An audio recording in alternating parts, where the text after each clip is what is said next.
जय हिंद, जय भारत, वंदे मातरम। साथियों, आज भिवानी की रेलवे कॉलोनी में North West Railway Employ Union के बैनर के तले रेल प्रशासन मुर्दाबाद के नारे लगे। रेलवे कर्मचारियों ने अपने आवास क्षतिग्रस्त होने के विरोध में प्रदर्शन किया और उन्होंने बताया कि रेलवे की कॉलोनी के जो आवास हैं वो बुरी तरीके से क्षतिग्रस्त हो रखे हैं, जिन्हें तुरंत प्रभाव से ठीक कराया जाए। देखें मिंटू सैनी की यह रिपोर्ट। रेल प्रशासन मुर्दाबाद, मुर्दाबाद, मुर्दाबाद। रेल प्रशासन मुर्दाबाद, मुर्दाबाद, मुर्दाबाद। एनडब्ल्यूआरयू जिंदाबाद, जिंदाबाद, जिंदाबाद। एनडब्ल्यूआरयू जिंदाबाद, जिंदाबाद, जिंदाबाद। रेल प्रशासन हाय हाय हाय हाय हाय हाय। क्वार्टरों की अनियमितताएं दूर करो, दूर करो, दूर करो। क्वार्टरों की अनियमितताएं दूर करो, दूर करो, दूर करो। सेव जल की आपूर्ति पूरी करो, पूरी करो, पूरी करो। रेल प्रशासन हाय हाय हाय हाय हाय हाय। रेल प्रशासन हाय हाय हाय हाय हाय हाय। रेल प्रशासन मुर्दाबाद, मुर्दाबाद, मुर्दाबाद। एनडब्ल्यूआरयू जिंदाबाद, जिंदाबाद, जिंदाबाद। एनडब्ल्यूआरयू जिंदाबाद, जिंदाबाद, जिंदाबाद। एनडब्ल्यूआरयू जिंदाबाद, जिंदाबाद, जिंदाबाद, मुर्दाबाद। रेल प्रशासन मुर्दाबाद, मुर्दाबाद, मुर्दाबाद। एक साथी जिंदाबाद। और इसका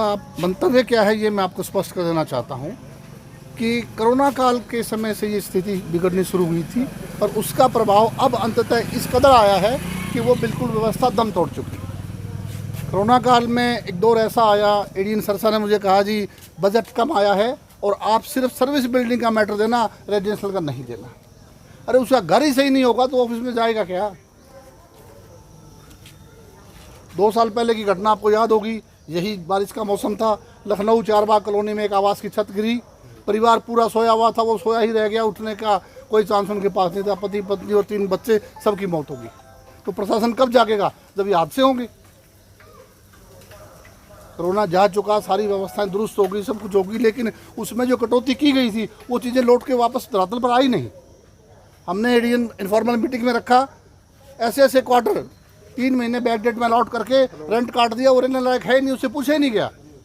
और एडीएन भिवानी के यहाँ से बैठे होगा, राजेश भाई कहाँ है, प्लॉटमेंट कैंसिल हुआ, पैसा वापस लौटाया गया। लेकिन ये कोई बड़ी उपलब्धि नहीं है, उसको चीज़ चाहिए, वो किराया पे करने को तैयार है, उसको व्यवस्था चाहिए। इमरजेंसी में कहाँ से आएगा स्टाफ?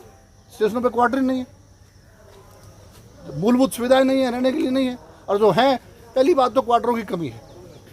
एक मानदंड है निर्धारित का कि इतने कैडर में इतनी परसेंटेज क्वार्टर की दी जाएगी। अब ये हमारा रनिंग स्टाफ है, यहाँ पे 0 पे है। इसके भविष्य के लिए कोई प्लान नहीं है रेल के पास कि देंगे नहीं देंगे, कब देंगे, क्या होगा, 0 प्लान। भिवानी बाईपास है, भिवानी सिटी खुल गए, उन पे है ही नहीं। उसके लिए भी हमने अनुरोध किया है प्रशासन से कि इस टाइप के जो बाईपास और नियरेस्ट टू जंक्शन है उनकी प्रायोरिटी जंक्शन पे ली जाए और जंक्शन पे बढ़ाया जाए आवास, ताकि उनको सुविधाएं मिल जाए। आवास की कमी एक पहला पहलू। दूसरा, जो आवास हैं उनकी मरम्मत के लिए कोई व्यवस्था नहीं। वाइट वाइस हुए कितने दिन हो गए, सफाई व्यवस्था, सीवरेज व्यवस्था, ये सब डुलमुल चल रही है। ऐसी कमोबेश स्थिति जो फील्ड में जाते हैं, अधिकांश गेट लॉज की ये स्थिति है। पेयजल है नहीं, एक प्लास्टिक की टंकी रखी है, 500 लीटर की रख दी कहने पे, और उसमें पानी डाल दिया। वो पानी कहाँ से आया है? ट्यूबवेल का है, तालाब का है, कुएं का है, कुछ नहीं। और फिर वो 7 दिन तक दोबारा आता नहीं, और 45 डिग्री टेम्परेचर में उसे कौन पिएगा? जब एक शुद्ध पेयजल उस कर्मचारी का आप उपलब्ध नहीं करा सकते वहाँ पे, तो किस चीज़ की व्यवस्था? और फिर उससे जब अपेक्षा रखता है प्रशासन कि वो खूब चुस्त दुरुस्त रहे, पूरी सेफ्टी से नौकरी करे, और उसकी तरफ से घुसा जाए, तो फिर उसको पनिशमेंट भी उसी तरह की देते हैं। तो उसके लिए व्यवस्था के नाम पे प्रशासन की ढुलमुल नीति है, और इसके लिए हम चाहते हैं कि पुख्ता व्यवस्था हो, जिससे उसकी सुविधाएं पूरी हो, वो बेहतर काम कर पाएगा। आज यात्री सुविधाओं की में बहुत बढ़ोतरी हो रही है, कोई बात नहीं, अच्छी बात है, यात्रियों की सेवा के लिए हम हैं।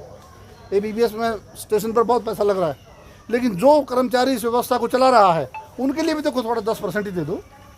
उनको नकार दिया और बाकी आपने महल बना दिया, तो ये व्यवस्था कैसे चलेगी?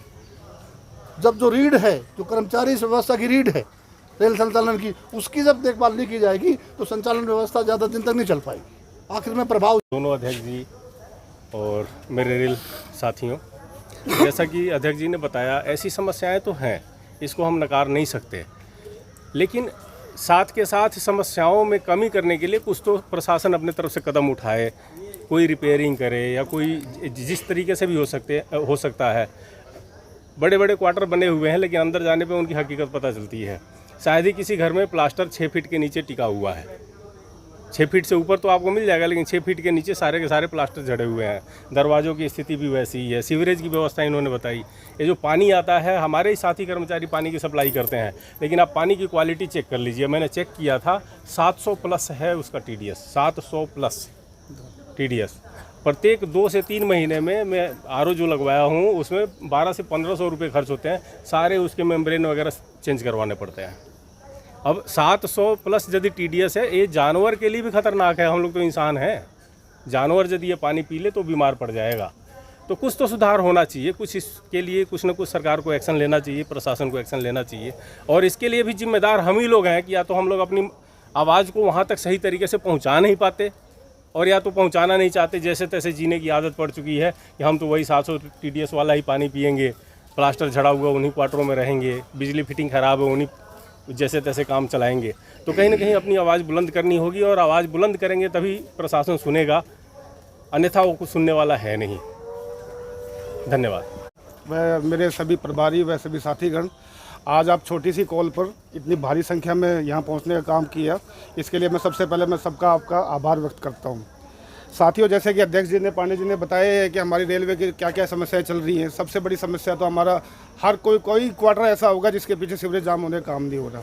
हमारे 2 दिन पहले एक वर्किंग कमेटी होने का काम हुआ पूरी NWR जोन का जयपुर में, जहां पूर्ण बहुमत से सभी ने एक ही चीज़ कहा कि हम PCE चीफ प्रिंसिपल इंजीनियर का नाम पे ज्ञापन देने का काम करेंगे, और उसमें ज्ञापन हम लोकल जो समस्याएं हैं उनको सबको इकट्ठा करके, जो शाखा की जितनी भी रोड साइड स्टेशनों पे या अपना भिवानी स्टेशन पे या जंक्शन पे जो भी समस्या है उनको सबको हम इकट्ठा करके EDN के थ्रू ये भिजवाने का काम करेंगे।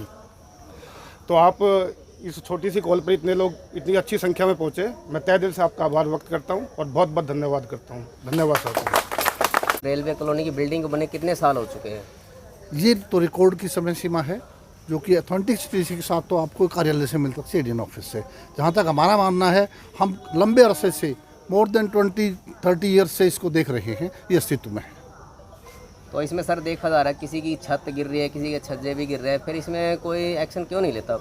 हमारी मांग रही है इनफॉर्मल स्तर पे EDN के पास, EDN साहब के पास हम जाते हैं, जी बजट नहीं है, डिवीज़न में दिया गया, डिवीज़न कहता है जी बजट नहीं है, इसके लिए हम इसको प्रधान कार्यालय स्तर पर ले गए हैं। और आज का जो प्रदर्शन था ये पूरे NWR जोन में था, ना कि अकेले बीकानेर, भिवानी या हिसार शाखा में, पूरे NWR जोन के 4 डिवीज़न और 3 कारखानों में ये हुआ है। तो अब ये मामला सीधा प्रधान कार्यालय के पाले में गेंद है। कल को यदि कोई बिल्डिंग की छत वगैरह गिरती है, उसकी दुर्घटनाग्रस्त होता है, तो उसका जिम्मेवार कौन होगा? अगर ऐसी कोई दुर्घटना होती है तो उसका जिम्मेवार प्रशासन होगा।